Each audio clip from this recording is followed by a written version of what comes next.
हाँ पहले मंदिर में जाएंगे। आप व्यवस्था देख लो, आप जाओ इसे साथ लेके जाओ। पहले भाई गुरु रविदास के चरणों में माथा टेकेंगे। मेरे इन साथियों से अनुरोध है कि सिक्योरिटी वाले की जो हटाएंगे कोई अच्छी बात नहीं। आप हट जाए, आप हट जाए, इधर जाएंगे मंदिर में, इधर से आप खाली करो सामने से। आजाद समाज पार्टी जिंदाबाद, आजाद समाज पार्टी जिंदाबाद। चंद्रशेखर रावण नाम है मेरा, नेता नहीं आपका बेटा है, आपका बेटा, आपका बेटा।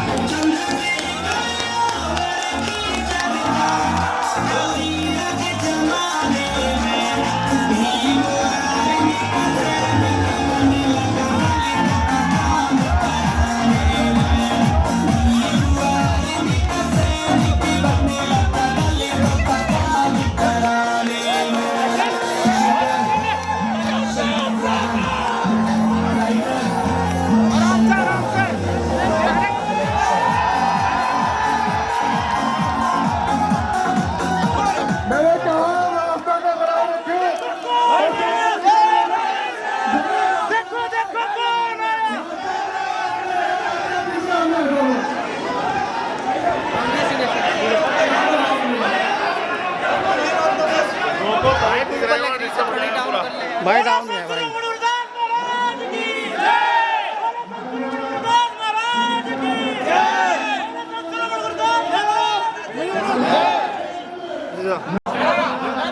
बैठ जाओ बाबूजी, बैठ जाओ।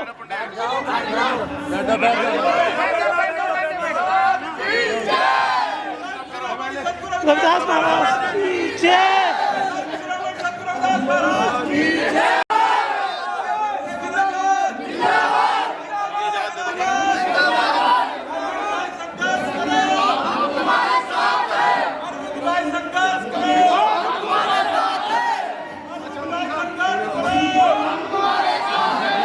हो गया ना? हाँ मिट जाऊंगा ना। नहीं बस बस बस बस बस ध्यान रखे मेरी बात।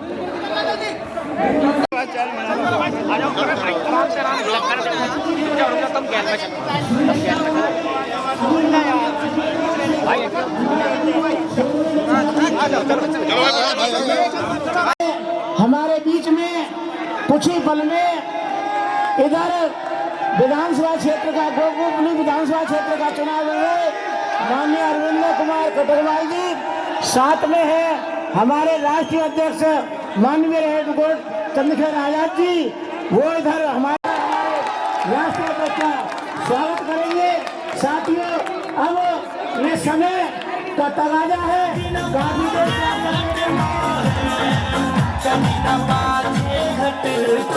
से निवेदन करूंगा वो बैठे। अब मैं समय बिताए हुए मैं अब निवेदन करना चाहूंगा। स्वागत करेंगे सभी साथी। मेरा निवेदन है कि व्यवस्था को बनाए रखें, अपनी जगह से इधर उधर जाने की कोशिश ना करें। आपके प्रिय नेता, आपके दिलों की धड़कन आपके बीच में है, जो पूरे देश में बहुजन समाज में भाईचारा बनाने के लिए लगे हुए। अब मैं और मेरे समक्ष बैठे सभी बुजुर्ग और मेरे साथियों को मेरा क्रांतिकारी जय भीम।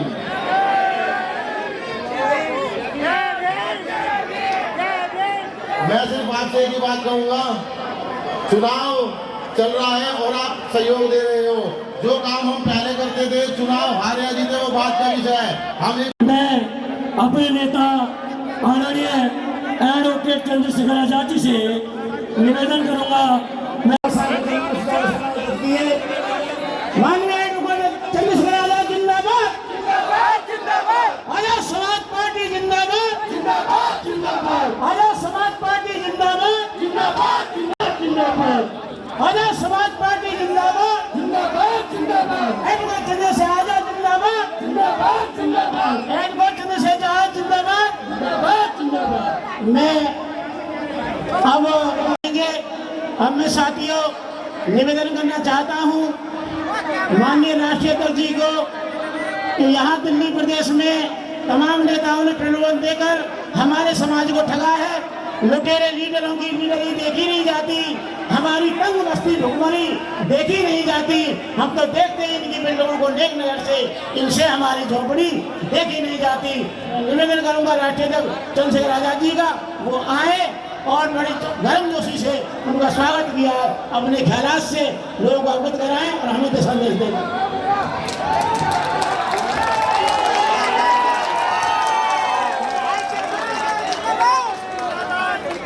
सिंह जी, अरे तेरे कहाँ होगा वो? किसका मेरा स्वागत, किसका स्वागत? बैठ जाओ आप उसमें बैठ जाओ, अब तो छोड़ो। इधर भी इतना ही जोश है, ऊपर वालों में भी जोश है। थोड़ी देर के लिए मेरे कहे थे जोश को बस समझदारी के साथ अपनी भाषा का भी बहुत बहुत धन्यवाद करूंगा कि उनकी चुनावी सभा में मुझे यहाँ आने का मौका मिला। ये भी एक कड़वा सच है कि अगर चुनावी कार्यक्रम आज नहीं होता और मेरी ड्यूटी नहीं लगी होती तो मैं कहीं ना कहीं क्या गौरव बच्चों को कल उनका गला काट के हत्या कर दी गई और उनकी आवाज उठाने वाला कोई नहीं है।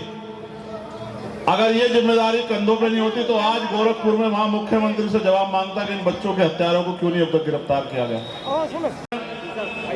प्रदेश, जिले, विधानसभा के सभी पदाधिकारी, कार्यकर्ता यहाँ सामने बैठे मेरे अपने लिए ना जी के हम लोगों के लिए बहुत बड़े योगदान दिए हैं। हमें विचार की शक्ति से रास्ता दिखाया है जिसकी वजह से आज ये सुंदर सुंदर कपड़े हमारे तन पर है।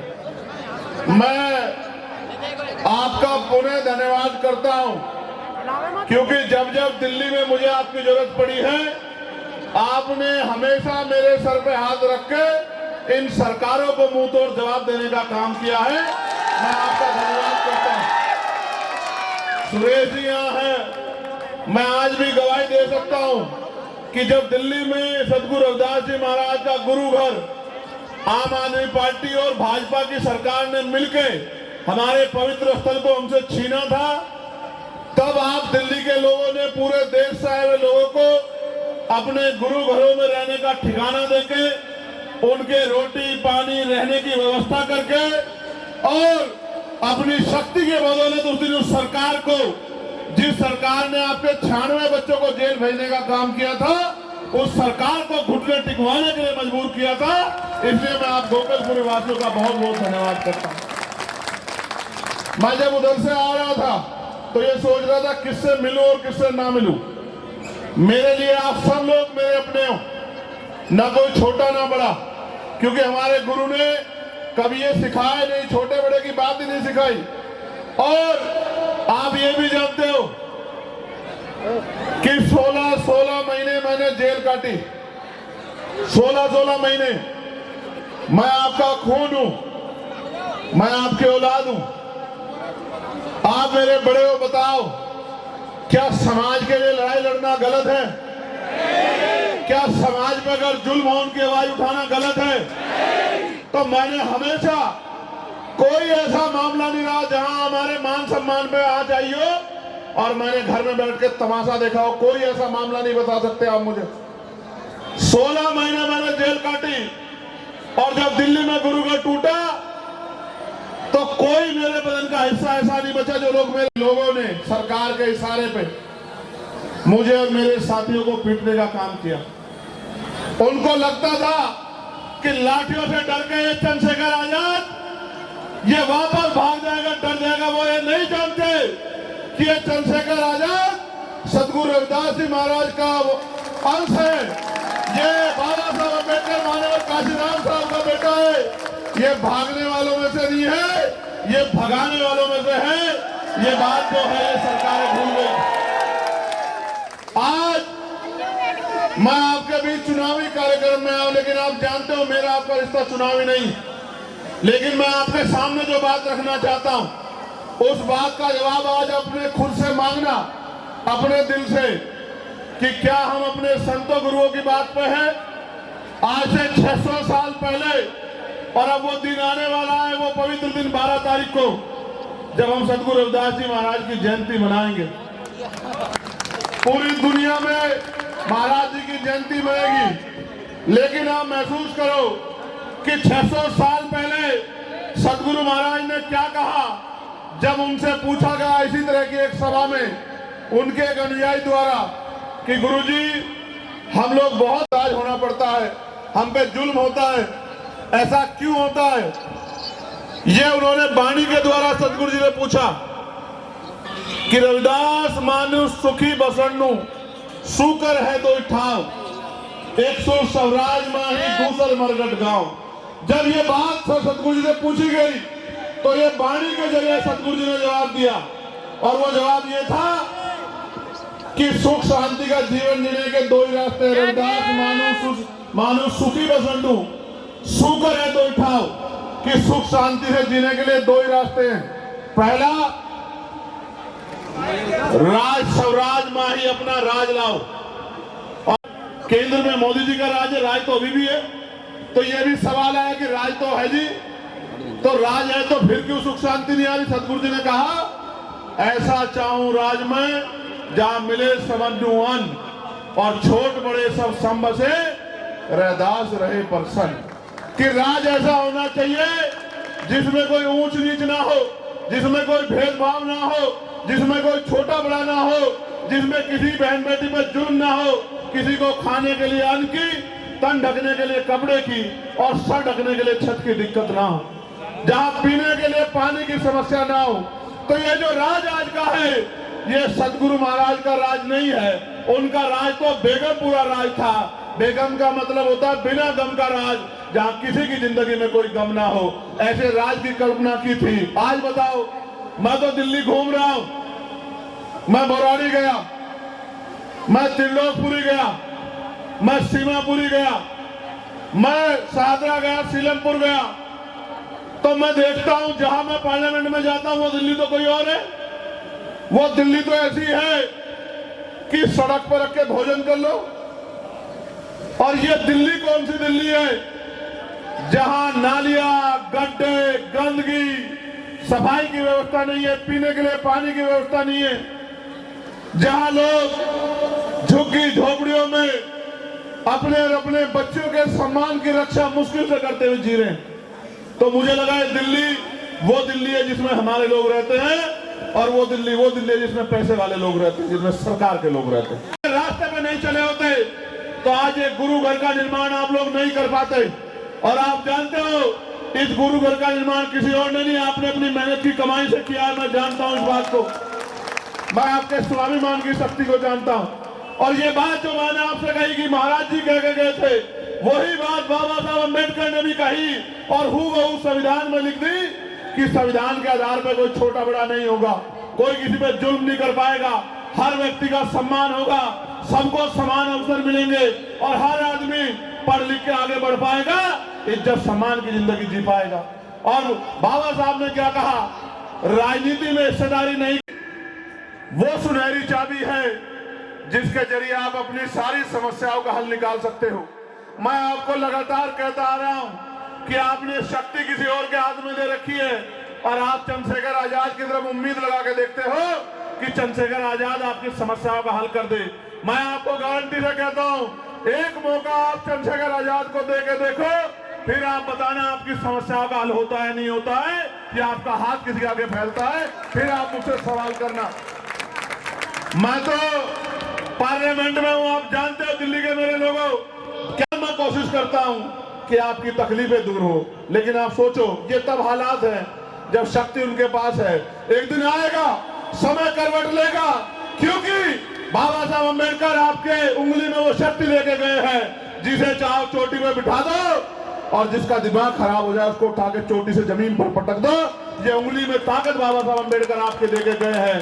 4-4 बच्चों की कुर्बानियों से आज आपके हाथ में वोट है। जब तक ये वोट है तब तक बड़े बड़े पैसे वाले, धन्ना सेठ, बड़े बड़े कुर्ते वाले, बड़ी बड़ी गाड़ियों वाले, बड़े बड़े महलों वाले आपकी बस्तियों में आएंगे, आपके पैर पकड़ेंगे, आपके बराबर में बैठेंगे, आपसे भाईचारे की बात करेंगे, आपके पैर भी छुएंगे, सर पे हाथ भी रखवाएंगे, वादे भी करेंगे। वो समय अगर कोई होगा तो वो चुनाव का समय होगा, और जिस दिन चुनाव खत्म हो जाएगा 5 साल उनको दूरबीन लेके ढूंढ लेना, 5 साल वो आपको दिखाई नहीं देंगे। और ऐसा 75 सालों से चला आ रहा है, अमीर राज कर रहा है और गरीब का हाथ ऐसे फैला है। और हम तो सुनते थे, गांव में हम लोग सुनते थे, अध्यक्ष जी संत कुमार जी यहाँ बैठे, अध्यक्ष जी हमारे गांव में हम सुनते थे कि पैसे वाले लोग गरीब का बेटा आगे ना बढ़ जाए तो चुनाव से 2 दिन पहले झोला लेके आते थे, झोले में पैसे होते थे। सुरेश जी गांव के ठेकेदार को पकड़ते थे, ठेकेदार को कहते थे कि जो जो वोट बेचने वाला है उसके घर ले चल, मैं उसको पैसे दे दूंगा, वो वोट हमें दे दे। ये होता था नहीं होता था बताओ? मान्यवर काशीराम साहब ने इसी के खिलाफ आंदोलन चलाया था, जिसमें उन्होंने नारा दिया कि वोट की रक्षा बहन बेटों की रक्षा की तरह करनी है और वोट को बेचना नहीं है, वोट को जिम्मेदार आदमी को सौंपना है। ये नारा मान्यवर काशीराम साहब ने उसी वोट की डकैती के ऊपर दिया था। लेकिन अब ये रात के अंधेरे में आने की जरूरत नहीं है, ये लोग बहुत समझदार हैं, ये समझ रहे हैं कि पढ़ लिख के आप समझदार हो रहे हैं, अब रात के अंधेरे में नहीं आते। अब तो दिल्ली के बड़े बड़े दफ्तरों में बैठ के मीडिया के सामने घोषणा करते हैं कि हम आपको 2500 रुपए महीना देंगे, हम आपको 3000 रुपए महीना देंगे, हम आपको 2100 रुपए महीना देंगे, हम आपको 500 रुपए का सिलेंडर देंगे, हम आपको साड़ी देंगे, कपड़ा देंगे, मिठाई देंगे, आप हमें वोट दे दो। ये वोट की खरीदारी नहीं है तो अब क्या है, आप मुझे बताओ। ये वोट की खरीदारी है, और ये खरीदारी इसलिए है क्योंकि जिस दिन आपने अपनी वोट की शक्ति को समझ लिया और वोट आप अपने बाबा साहब अम्बेडकर के विचार वाले व्यक्ति को देने लगे, उस दिन के बाद आपको किसी दफ्तर में नहीं जाना पड़ेगा। आप पता करा के देखना, मेरी लोकसभा में अभी एक गांव में कीचड़ हो रहा था, अध्यक्ष जी कीचड़ हो रहा था। बच्चों ने मुझे मैसेज किया कि सांसद जी हम स्कूल जाते हैं, बाबा साहब ने कहा था कि शिक्षा श्रेणी का वो दूध है जो पिएगा दहाड़ेगा। हम बाबा साहब की बात मान के स्कूल जाते हैं, हमारे परिवार के लोग भूखे प्यासे रह के एक एक पैसा जोड़ के मैं स्कूल भेजते हैं। हम वर्दी पहन के जाते हैं, लेकिन जब कीचड़ से निकल के जाते हैं तो स्कूल में जाते जाते ऐसे हो जाते हैं जैसे खेत से आ रहे हो। और जब हम स्कूल में बैठते हैं तो वो गंदगी हमारे पैरों में कपड़ों में लगी होती है तो हम पढ़ भी नहीं पाते। मैंने अधिकारियों को कहा क्यों भाई आप लोग क्यों नहीं ध्यान देते? बोले जी सब ठीक है। मैंने कहा ठीक है तो चलो मेरे साथ। मैं अपने उस गांव में उनको लेके गया और मैंने कहा कि चलो जरा गांव का निरीक्षण करके आएंगे। और जब उस गारे से मैंने उनको निकाला इतने इतने गारे से, तो एक दूसरे से कहने लगे, क्योंकि अधिकारी भी समझदार हैं, कि क्यों नहीं भाई ये सड़क, सांसद जी नाराज हो रहे हैं, क्यों नहीं ध्यान दिया गया, इतने बुरे हाल है, गांव में समस्या है, क्यों नहीं ध्यान दिया गया। मैंने उनमें महिला अधिकारी भी थी, मेरी बहनें उनसे कहा कि आप भी कंपटीशन दे के आई, महसूस करके देखो, अगर आपके बच्चों को ऐसी गंदगी से निकलना पड़े तो आपके मन में क्या बीतेगी। और मुझे उम्मीद है, मैंने 15 दिन का समय दिया था, 15 दिन के अंदर वो सड़क बन जाएगी, मेरा भरोसा है, क्योंकि वहां सांसद चंद्रशेखर आजाद है, वहां कोई हरा गया सांसद नहीं। तो मैं तो कोशिश कर रहा हूं कि जितनी ताकत आपने मुझे दी है उस लड़ाई को लड़ सकूं।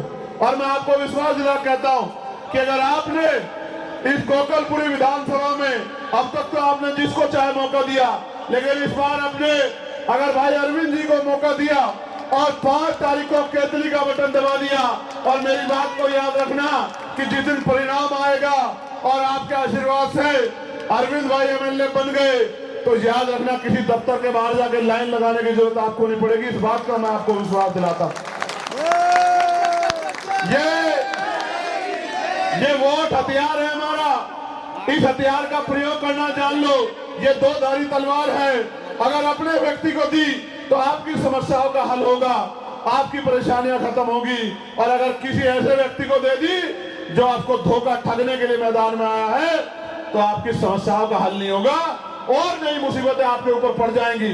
आज महंगाई ने कमर तोड़ दी है, नौकरी नाम की चीज नहीं है। आरक्षण जो हमारा हथियार था, जिससे हमारे 100-200 बच्चे हमेशा नौकरी लग जाते थे हर जिले में, आज वो नौकरियां खत्म हो गई हैं, निजीकरण किया जा रहा है, तमाम तरह से लूटमारी हो रही है, भर्तियों में घोटाला हो रहा है। कल किसी गरीब दलित पिछड़े का बच्चा किसी दफ्तर में सरकारी कुर्सी पर नहीं बैठ पाएगा। और आप जानते हैं सरकारी नौकरी क्या है? सरकारी नौकरी वो है जो आपकी 2 से 3 पीढ़ियों को मुख्य धारा में जोड़ देती है। और जो लोग सरकारी नौकरी में नहीं है, क्योंकि गरीब लोग हैं, व्यापार नहीं कर सकते, समय पर लोन नहीं मिलता, उसके बाद 400 रुपए 500 रुपए की मजदूरी करके आप 10 साल में घर का निर्माण नहीं कर सकते। आज महंगाई के ये हाल है, एक गाड़ी नहीं खरीद सकते आप। तो आप ये बताओ कैसे मुख्य धारा में आओगे? बाबा साहब को तो लगता था कि वोट की शक्ति से ये देश में शासक बन जाएंगे। हम शासक तो नहीं बने, हम तो पिछलग्गू बन के रह गए। इसके पीछे कौन कारण है, किसने किया है? हमारा अपना स्वार्थ है या हम लोग बेवकूफ बनते आ रहे हैं? ये हमें सोचना पड़ेगा। मैं तो आपसे इस धरती में खड़े होकर कह सकता हूं, ये हमारा पवित्र स्थल है। गोकुलपुर के मेरे प्यार के लोगों, मैं आपको जिम्मेदारी से कह रहा हूं, चंद्रशेखर आजाद मिट तो सकता है लेकिन झुक नहीं सकता। मेरी बात को आप याद रखना। चंद्रशेखर आजाद घर तो बैठ सकता है लेकिन आपके सम्मान स्वाभिमान, आपके अधिकारों से समझौता नहीं कर सकता किसी तरह का। मैं आपके का असल खून हूं, मैं आपको ये कहने आया हूं, मैं आपसे मदद मांगने आया हूं। आपने हमेशा मेरी इज्जत रखी है, एक बार मुझे वोट की शक्ति को भी दे दो, फिर आप देखना कि चंद्रशेखर आजाद और अरविंद भाई, महेश जी सब लोग, हम लोग मिलके किस तरह से गोकुलपुरी को ऐसी विधानसभा बना देते हैं कि सारे विधायक आके यहाँ देखा करेंगे और हर क्षेत्र की जनता ये कहा करेगी कि हमें तो उसी पार्टी का विधायक बनाना है जिस पार्टी का विधायक गोकुलपुरी विधानसभा में है, क्योंकि इतना काम उस व्यक्ति ने कराया है जितना काम 50 साल में सरकारें नहीं करा पाई। मैं आपसे हाथ जोड़ के ये प्रार्थना करता हूं कि आप इस लड़ाई में हमारी मदद करना। और मैं आपको भी कहना चाहता हूं कि ये आप ध्यान रख लो, अभी अभी आप पे हथियार है, आने वाले समय में सरकार कभी ईवीएम के जरिए और कभी और तरीकों के जरिए इस हथियार को भी हमारे छीनना चाहती है। हमें समझदारी दिखानी पड़ेगी। और नौजवानों को मैं कहूंगा, बहुत जोश है उनके अंदर, इस जोश को 6 दिन फील्ड में लगाओ, घर घर तक पहुंचो, चुनाव चिन्ह पहुंचाओ, अपनी बात पहुंचाओ, अपील करो लोगों से। और जिस दिन वोट पड़ेगा बूथ की जिम्मेदारी उठाना, एक एक वोट पोलिंग परसेंटेज कराना, पूरा 100%, एक एक वोट को बूथ तक लेके आना।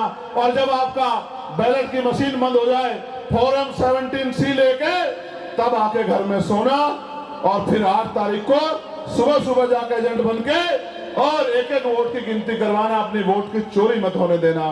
फिर आप देखना, जब आप सजग प्रहरी बन जाओगे तो आपके अधिकारों पर कोई डाका नहीं डाल पाएगा। अभी मैं वहां था सीरजगढ़, महाराज इंद्र दास जी ने मुझे कहा कि भाई हम लोग चंद्रशेखर, बेगमपुरा हमारी ट्रेन जाती है एक्सप्रेस, उसमें गंदगी होती है, कोई सुनने वाला नहीं है, हम 50 लाख रुपए देते हैं ट्रेन के, वो ट्रेन यहाँ से बनारस जाती है भाई, हम सबको कह के थक चुके।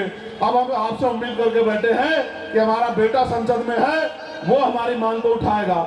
मैंने तत्काल ही रेल मंत्री से मिलके उस ट्रेन में सफाई कर्मचारियों की व्यवस्था कराई। आप पता करा के देख लेना। महाराज जी ने मुझसे कहा, जब मैंने कहा कि महाराज जी आपने जो आदेश दिया था वो पूरा हो गया, महाराज जी ने कहा मैं तो जानता हूं, राज होगा तो काज होंगे। अभी तो हमारा एक बच्चा गया है, जिस दिन हमारे बच्चों की संख्या वहां सैकड़ों में होगी, उस दिन किसी काम के लिए हमें हाथ नहीं फैलाना पड़ेगा, हम इधर कहा करेंगे, हमारा काम हो जाया करेगा। मैं आपसे बस यही कहना चाहता हूं, मेरे जाने के बाद पैसे वाले लोग आएंगे, बड़े बड़े कुर्ते वाले लोग आएंगे, कोई ये कहेगा ये फ्री कर दूंगा, कोई कहेगा वो फ्री कर दूंगा। मैं कह रहा हूं, एक मौका आप चंद्रशेखर आजाद को दो, आपको फ्री की जरूरत ही नहीं पड़ेगी। हम लोग रोजगार पैदा करेंगे जिससे आपके घरों में पैसे आएंगे, महिलाओं के लिए रोजगार की व्यवस्था करेंगे, कुटीर उद्योग लगा के, जिससे आपके घरों में काम आएगा। अपने नौजवान भाइयों को के लिए रोजगार की व्यवस्था करेंगे जिससे आपकी जेब में पैसा आएगा। जब पैसा आएगा तभी तो आप इस देश की आर्थिक व्यवस्था में योगदान कर पाओगे। मैं आपका पुनः धन्यवाद करता हूं, यहाँ की टीम का धन्यवाद करता हूं, संचालक कमेटी का धन्यवाद करता हूं। एक बार जोर से बता दो, ये देख रहे हो नहीं देख रहे हो, ये क्या है, जोर से बताओ। मेरी अकेले की आवाज आपसे ज्यादा है, जोर से बताओ। नहीं नहीं, जोर से बताओ। ये क्या है? ये केतली नहीं है, ये अलादीन का चिराग है। देखते हैं, देखा नहीं देखा आपने बचपन में टीवी में अलादीन का चिराग? पकड़ना भाई इसको। और जब अलादीन के चिराग पे ऐसे घिसते हैं तो क्या निकलता है उसमें से? इसमें से कौन निकलेगा? जैसे ही आप इसको भर दोगे और फिर 8 तारीख के बाद तो घिसोगे तो कौन निकलेगा? और अरविंद क्या कहेगा आपसे? अरविंद आपको देख के दरवाजा बंद नहीं करेगा। अरविंद आपको देख के एसी में पड़ के नहीं सोएगा। अरविंद आपको देख के दरवाजा खोल के कहेगा कि मेरे सर पे हाथ रखो, मुझे काम बताओ। आपने मुझे वोट दिए, मेरे लिए काम बताओ कि मैं आपके किस काम आ सकता हूँ, किस समस्या के लिए आपको आना पड़ा है।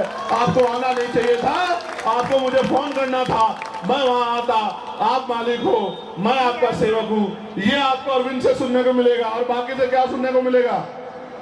आप दरवाजा खोलोगे तो क्या होगा? नेताजी गेट खोल के कह देंगे कि यहाँ नहीं रहते नेताजी, नेताजी गए घूमने के लिए, 10-15 दिन बाद आना। अब आपको तय करना है कि आपको किसका साथ देना है। बहुत बहुत धन्यवाद। मेरे साथ नारा लगा दो जोर से, जय भीम, जय भीम, जय भारत, जय भारत, जय संविधान। मैं संविधान को बदलने वाले लोगों को भी कहना चाहता हूं, ये जरा इधर देख लेना, गोकुलपुरी में जो लोग संविधान बदलना चाहते हैं, ऐसा ना हो अरमान बदल जाए। ये गोकुलपुर वाले बहुत मजबूत लोग हैं, पूरे अरमान बदल के रख देंगे। बोलिए सत श्री सद्गुरु रविदास महाराज जी की, सद्गुरु रविदास शक्ति। बहुत बहुत धन्यवाद। मैं सभी संतों को पुनः धन्यवाद नमन करता हूँ। सद्गुरु रविदास जी महाराज को, भगवान वाल्मीकि महाराज को, गुरु नानक देव को, संत कबीर को, और सबसे ज्यादा आपका धन्यवाद है। मेरा हाथ उठा के आशीर्वाद दे दो मुझे। दोनों हाथ उठाओ, दोनों उठा के रखो। अभी 4 दिन तक उठा के रखना है हाथ ऐसे ही। नहीं, बस नीचे कर लो। मेरा काम आपको तंग करना नहीं है, आपकी समस्याओं का हल करना है। बहुत दूंगा, आपके राग काज के लिए खड़ा रहूंगा, आप चिंता मत करो। आशीर्वाद दे दो।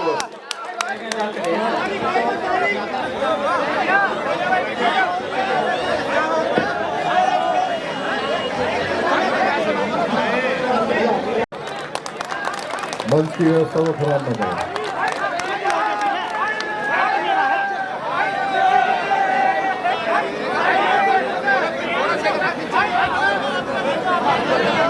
सभी साथी रास्ता दे देंगे, मेरा अनुरोध है। रास्ते के जी में रास्ता दे देंगे सभी साथी। गुरु रविदास युवा मोर्चा की टीम मुझे नगीना में भी चुनाव लड़ाने गई थी और इन्होंने मेरी आर्थिक मदद भी की थी चुनाव लड़ने के लिए, क्योंकि मैं तो कोई काम नहीं करता, मेरे पास कहां से पैसा आएगा। मैं इनका धन्यवाद देता हूं और अखिल भारतीय रविदासिया धर्म संगठन के जो टीम यहाँ है उनका भी, अध्यक्ष जी का, उनकी पूरी टीम का भी धन्यवाद देता हूं।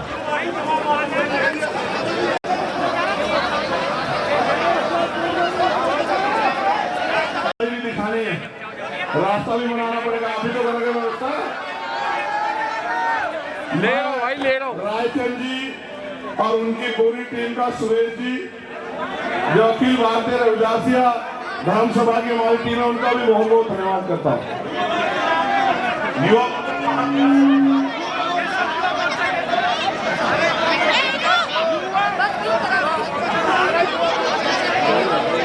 अगर राहत मोर्चा, युवा मोर्चा, राहत मंच, इन युवाओं का भी धन्यवाद बहुत बहुत, मेरे छोटे भाई।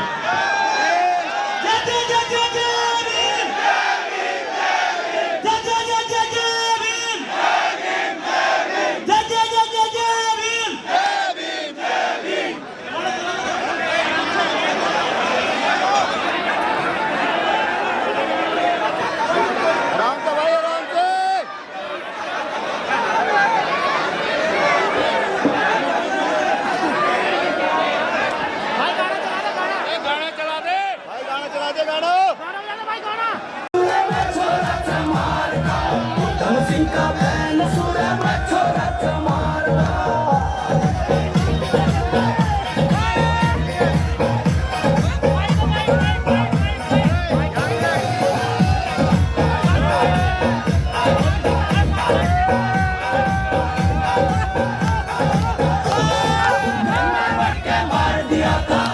दुश्मन घायल है कहनी करनी एक मेरी ना झूठे